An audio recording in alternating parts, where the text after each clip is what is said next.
نہیں، دراصل بات یہ ہے تمام مدد اللہ ہی کی طرف سے ہے۔ میں آپ سے مدد چاہوں گا، آپ مجھ سے مدد چاہیں گے، یہ بھی اللہ کی دی ہوئی طاقت سے ہی ہے۔ جبریل علیہ السلام کی مدد بھی اللہ کی دی ہوئی طاقت سے، اولیاء انبیاء اہل بیت کی مدد بھی اللہ کی دی ہوئی طاقت سے۔ فرق اتنا ہے کہ اللہ کی مدد ذاتی ہے اور یہ مدد اللہ کی عطا سے۔ So this difference has to be understood۔ اب کوئی خالی یہ کہ نہیں اللہ کے سوا کوئی مدد نہیں کر سکتا، آیت کریمہ پیش کر دیا، ہم آیت کا انکار نہیں کرتے۔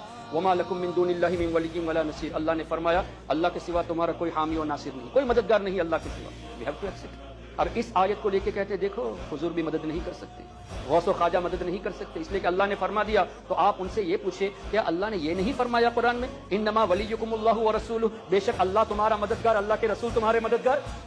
اب اس آیت کے بارے میں کیا کہو گے؟ اور اگلا حصہ والذین یقیمون الصلاۃ ویؤتون الزکاۃ وہم راکعون، اللہ کے نیک بندے بھی مددگار ہیں۔ پھر فإن اللہ هو مولا وجبریل وصالح المؤمنین والملائکۃ بعد ذلک ظہیر، جبریل علیہ السلام مددگار ہیں، نیک مسلمان صالح المؤمنین مددگار ہیں، فرشتے مددگار ہیں، اللہ ہی نے تو فرمایا۔ اب کیا پتہ چلا ہم اہل سنت والجماعت تمام آیتوں پر ایمان رکھتے ہیں، ہم یہودیوں کی طرح نہیں ہیں۔ افتؤمنون ببعض الکتاب وتکفرون ببعض، کہ بعض آیتوں پر ایمان رکھے اور بعض کو جھٹلا دے، جیسے آج کل کے وہابی نجدی فالوورز کرتے ہیں، ان کی مرضی کے مطابق، ان کے سیلف ڈیزائر کے مطابق نوجوانوں کو کنٹرول کرنے کے لیے قرآن کریم کو مس کوٹ کرتے نظر آ رہے ہیں۔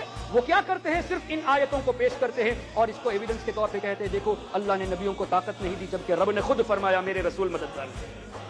تو ہم اہل سنت والجماعت تمام آیتوں پر ایمان رکھتے ہیں، فرق بھی سمجھتے ہیں کہ اللہ کی مدد ذاتی ہے، نبیوں کی طرف سے جو مدد آتی ہے، فرشتوں کی طرف سے جو مدد آتی ہے وہ اللہ کی عطا سے ہے۔